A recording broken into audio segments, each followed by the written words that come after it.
It's the Martin and Lewis Show.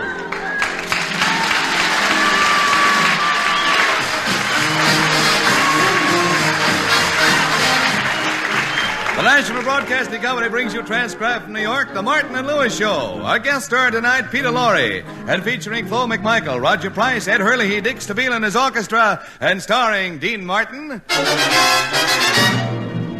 I wish I knew the name of the girl in my dream, so I could change her name to mine. And Jerry Lewis.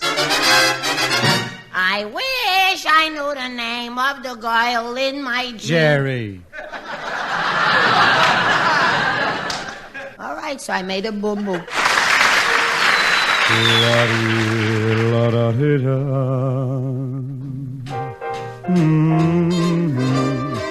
Turns a right into wrong, bright as the night, brings happiness to me. Makes me luckier than throwing a 7, takes me nearer to heaven than anyone's allowed to do. When your heart is talking, I feel like I'm walking on a cloud. Someone like you someday I'll find. Someone I can boast to. Somebody to hug while a bug in the rug to snuggle up close to. And whenever I do you know the who I'll give the most to? You pray on my mind, stay till I find someone like you. Someday I'll find someone I can boast to. Somebody to hug while a bug in the rug to snuggle up close to. And whenever I do you know the who I'll give the most to? You pray on my mind, stay till I find someone like you.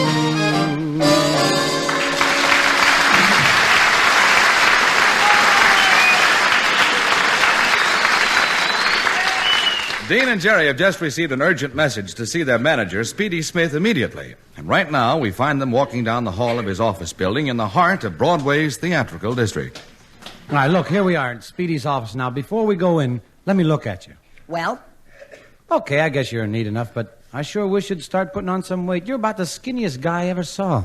Look here, Dean Martin. I won't stand here and have you talk that way about me. I'll have you know I weigh 118 3/4 pounds. 118 3/4. And that's with clothes on, huh? What do you weigh stripped? I don't know. I'm bashful. Now stop picking on me about how skinny I am. Oh, I'm not picking on you. Now, if you were smart, you'd... Jerry, don't try to tell me how to be smart. Do I tell you how to be stupid? What's to tell? But what are we standing here arguing for? Let's go in. Speedy's message said it was urgent. Oh, yeah, let's go in. Oh, hello, Mr. Martin. Hello, Mr. Lewis. Well, hiya, Florence. So you're working for our manager today, huh? We're supposed to see Speedy right away, Florence, and it's something important. Well, he's got another client in there now. But in the meantime, maybe you can help me with an awful problem. Speedy bought me this new filing cabinet today. What's your problem? I don't know where to plug it in. Plug it in. Florence, you don't plug a filing cabinet in. You wind it up. Gee, Dean, listen in there. Speedy's sure bawling out some client. Listen. And in my opinion, I don't blame the circus for wanting to fire you. You keep forgetting your act, and that's the first thing you're supposed to do. Don't forget anything.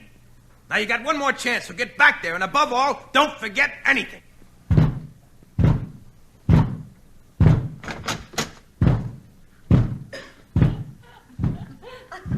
Gee, Dean, did you ever see such an unhappy-looking elephant?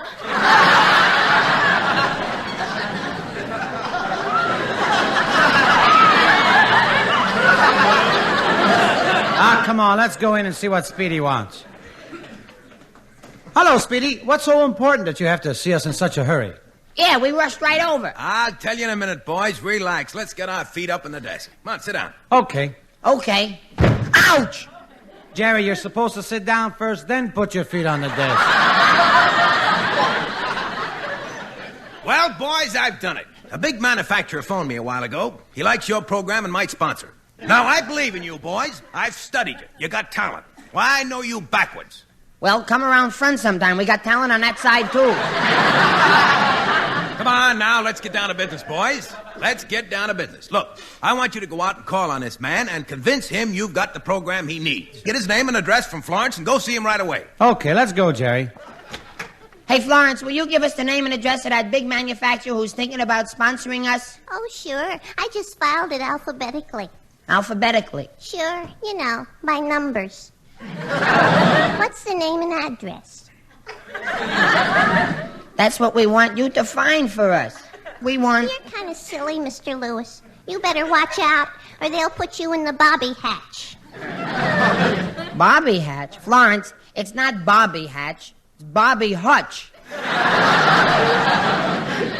Florence, please get the name and the address you put in the file cabinet. Oh, sure.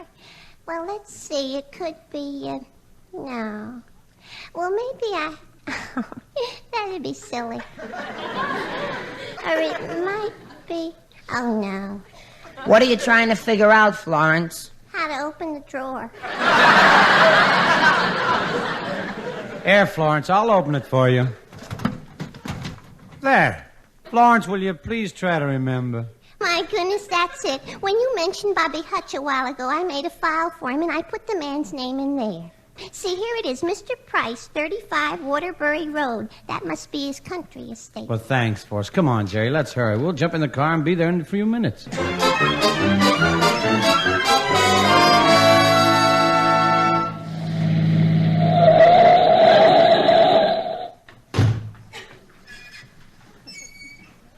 Now, Jerry, watch what you say. This Mr. Price can certainly afford to sponsor us. Hey, look over there under the trees. That must be him swinging on the hammock. Yeah, and he must be as eccentric as Speedy said. Look how he's hanging, on the bottom. Say, you must be Mr. Price because we've heard how intelligent and distinguished you are. We're Dean Martin and Jerry Lewis. Well, well. Where'd you boys come from? The stork brought us. Jerry, that's not what Mr. Price meant. Oh, yes, it was.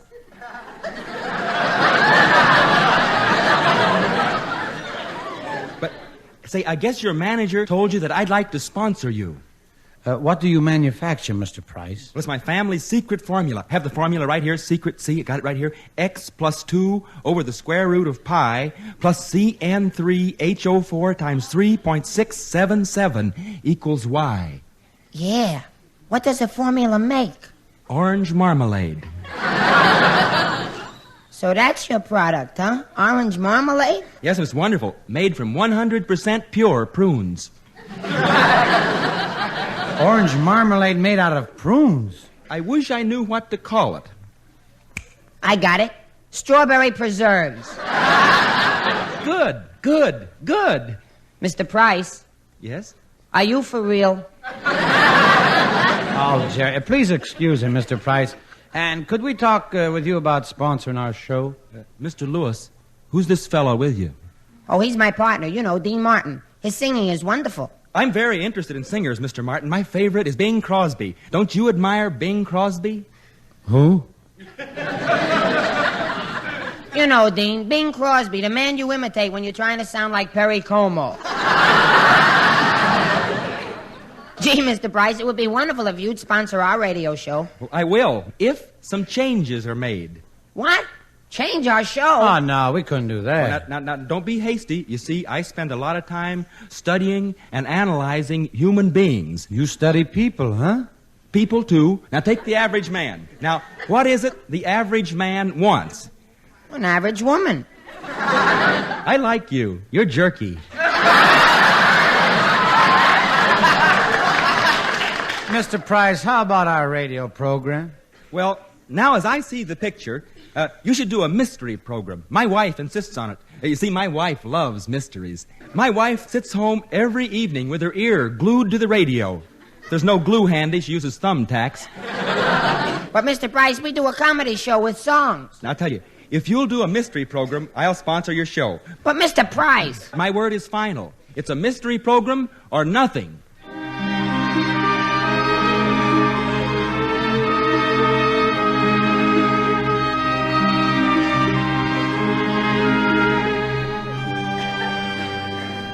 Well, Dean and Jerry were really discouraged about their chances of getting a sponsor until a few minutes ago, walking down Broadway. Dean, look at that sign on the Paramount Theater. Hey, it reads Peter Lorrie opens here Wednesday. Say, if we only could... Don't say it. Cross your fingers. Let's try to find him.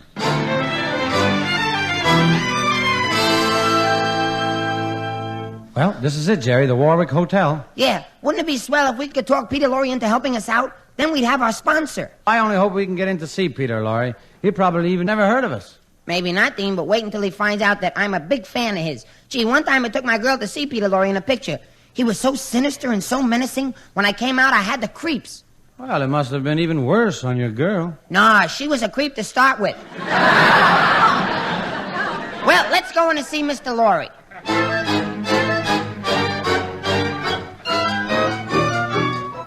Well, here's Peter Lorrie's apartment. Ring the bell, Jerry. Jerry, what's the matter? Who's afraid? Oh, I'll do it. There. Dean, What? let's go home. Gee, Mr. Lorrie'd never help a couple of nobodies like us. Oh, come on, brace up. Yes, what is it? I'm Dean Martin, and this is Jerry Lewis, and we just got to go in and see Mr. Lorrie. I'm sorry, I'm Mr. Lorrie's personal secretary, and nobody can see him. Let me handle this, Dean. I gotta be stern with her. Okay, good. Be stern. All right now, miss, you listen to me. Yes? What is it? Yes? Will you marry me? Do you really want to see Mr. Lorrie enough that you'd propose? Don't laugh. If we can be engaged, I'll give you my secret corn kicks ring with the plastic glass covered compass and the secret message sender and decoder and the patented peeperscope with the atomic disintegrator attachment.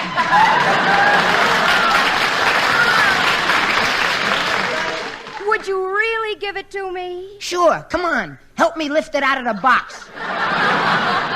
All right, Jerry. That's enough. Look, miss, we got to talk to Mr. Lorrie about helping us out on our radio show. Oh, Mr. Martin, I love your singing. I admire your act so much. I'm the star of the act, miss. And your wonderful reviews, Mr. Martin. I'm his assistant. I'm Lewis. I'm on records, too. And the way the crowds come to see you at the Copacabana, Mr. Martin. I'm there, too, yep. Good old Jerry. I do a few tired funnies in between Dean's songs. And you're so appealing to women, Mr. Martin. Oh, I wish I was dead. Oh, I think you're kind of cute, too, Sonny. Miss, are you sure that Mr. Lorrie can't see us today? Well, you're taking a horrible chance. Mr. Lorrie hates to be disturbed at tea time, and especially when he's so hungry. Well, thanks, but we'll take a chance. Mr. Lorrie? Well, well, well.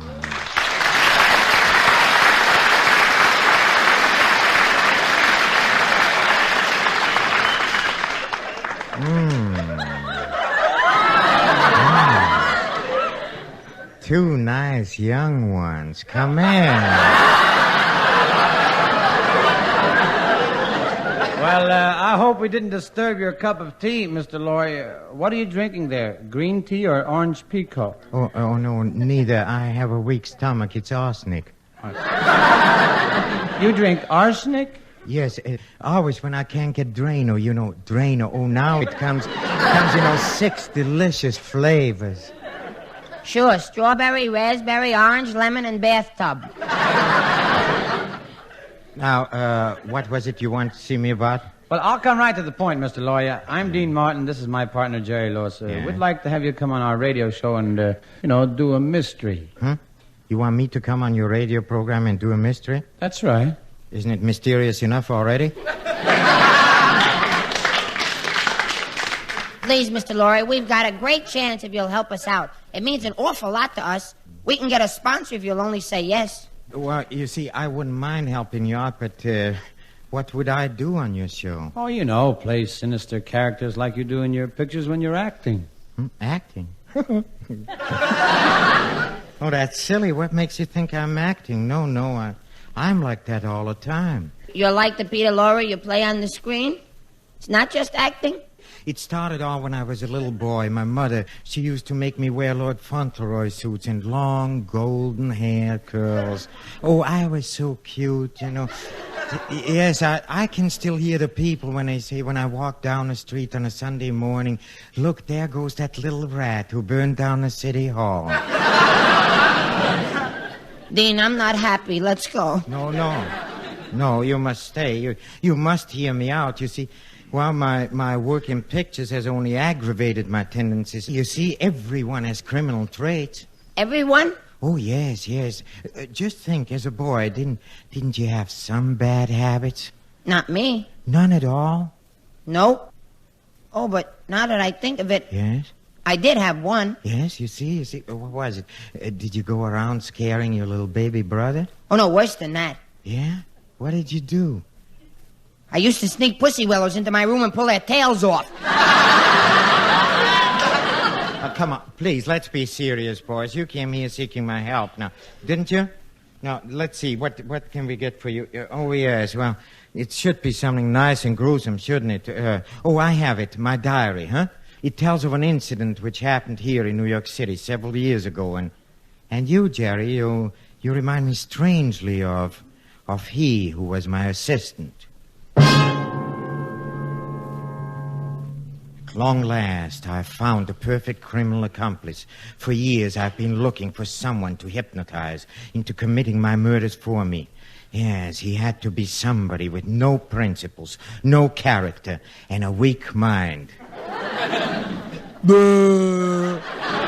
I trained him for weeks. Finally, my stooge was ready for his new career. I put him under my spell.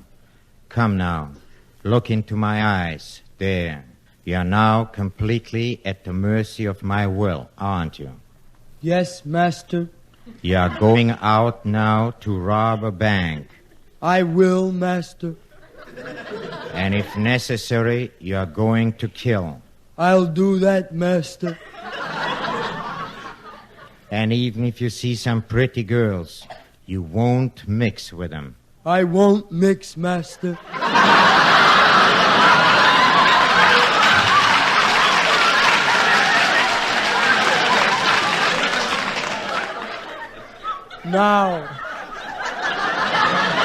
Now, what should I do, master?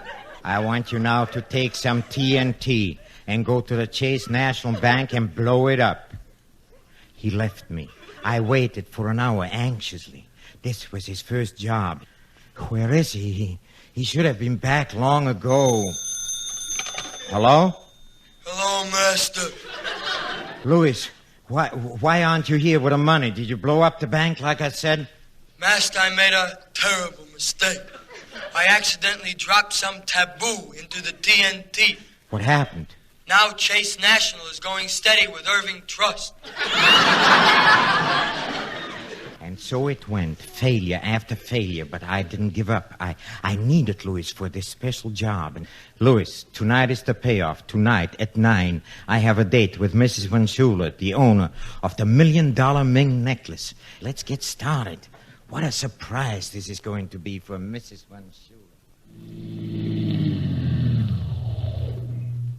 Well, Louis, here we are, the Van Schuler estate. Come on, we'll go in through the front door. I'll open it.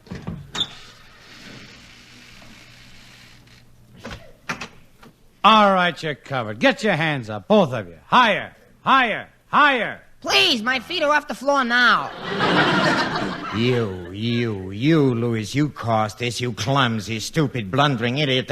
I taught you everything I knew because I liked you. I fed you because I liked you. I made you what you are today because I liked you. But now, I hate you. All right, if that's the way you feel, take back your fraternity pin.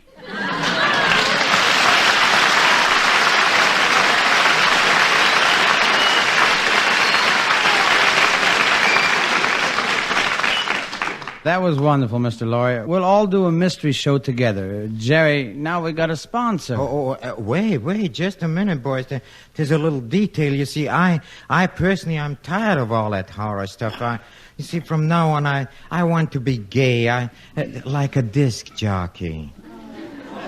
A disc jockey? Yes. But if we're going to get a sponsor, we got to have one of those gruesome programs. Oh, wait, believe me, Jerry, believe me. You know, Peter Lorrie is a disc jockey. It'll be pretty gruesome.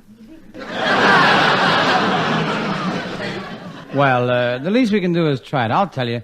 You two cook up something while I knock off a number. Mr. Stabile, a little background, please.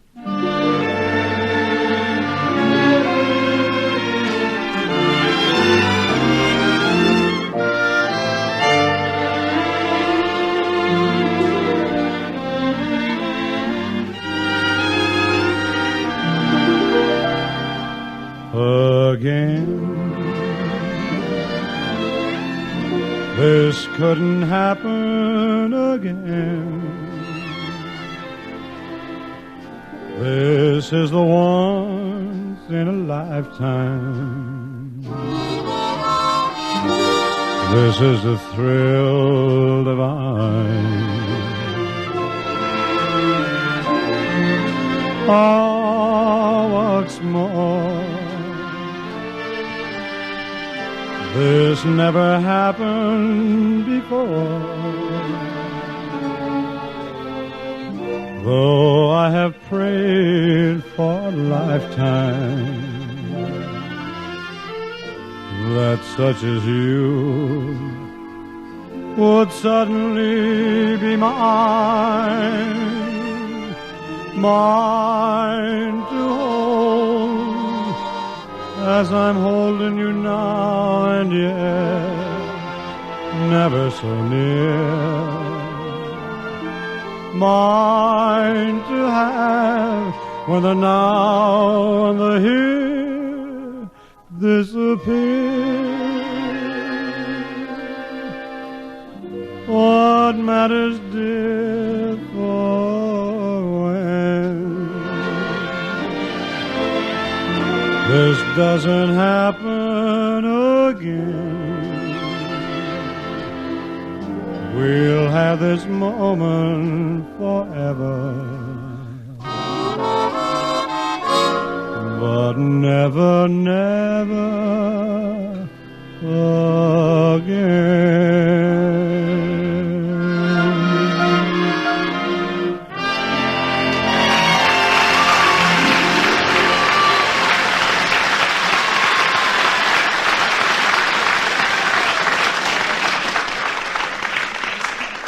That was very nice, Dean. All right, come on. While you were singing, Mr. Lorrie and I got a terrific idea for a disc jockey program. The Sunshine Boys. This is the way our theme will go.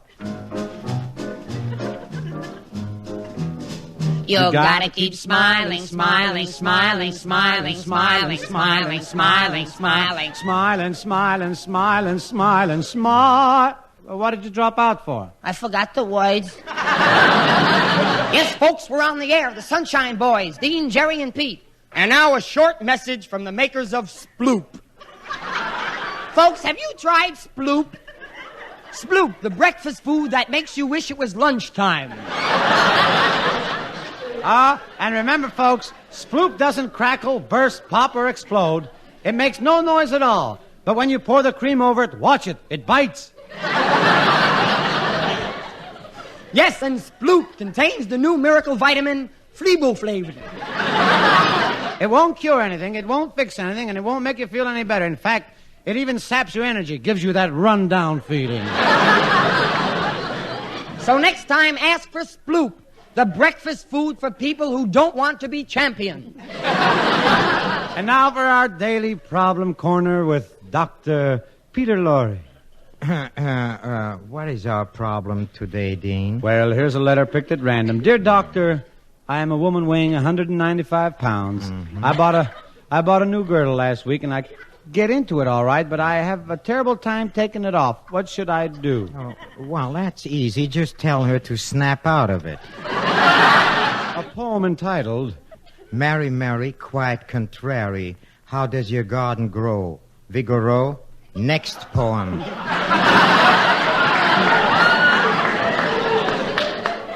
A little robin redbreast sat on my windowsill. He was a beam of sunlight as he sang his little trill. He sang so sweet and looked so gay, no one could ever hate him. He was nature's work of art. Gee, I'm sorry that I ate him. Well, folks, the next portion of the program is brought to you by the makers of Sludge Glow, the new shampoo for bald-headed men. It contains that new secret ingredient, hair. Get the large 150-gallon jar of Sludge Glow. When you get through with it, you simply fasten wheels on it, and presto, it's a new Studebaker. Well, we have a request to sing that new hillbilly tune, Drop Dead, Little Darling, Drop Dead. Hit it, Dean. Drop dead, little darling, drop dead. I need you like a hole in the head. Get lost and get you gone. I'm no longer your Don Juan. Drop dead, little darling, drop dead. Drop dead, little darling, drop dead. I need you like a hole in the head. You're like an awful dream, and if you come back, I'll scream. I drop dead, little darling, drop dead. Drop dead, little darling, drop dead. I need you like a hole in a head. I'll take your pure white neck and I'll break it too, by heck. Drop dead, little darling, drop dead. Drop dead, little darling, drop dead. I need you like a hole in the head. Get lost and get you gone. I'm no longer your Don Juan. Drop dead, little darling, drop dead.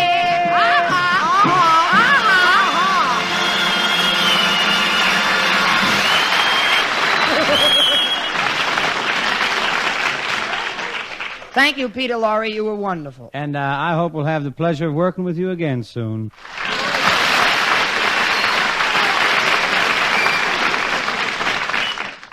Jerry, stop crowding me. There's not room for both of us in this phone booth. I want to hear what Mr. Price says when you talk to him about how much money he's going to pay us for the show. Well, he hasn't even answered yet. Gosh, Dean, we're on our way. We got a sponsor just like Bob Hope and Bing and Fibber and all the big timers. Hello?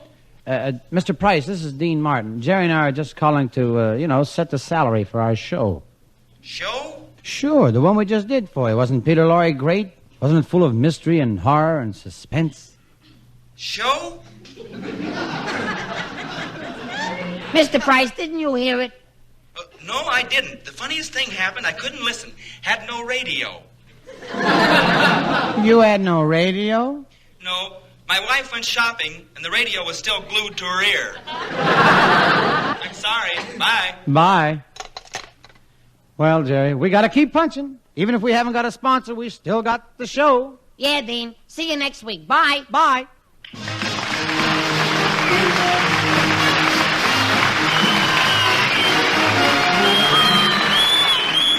The Martin and Lewis Show, transcribed in New York, is produced and directed by Robert L. Red and written by Ray Allen, Dick McKnight, Roger Price, and Sid Resney. Peter Lorrie will soon be seen in the Hal Wallace production, Rope of Sand. This is Ed Hurley suggesting you tune into your NBC station each Sunday evening at the same hour for The Martin and Lewis Show. This is NBC, the national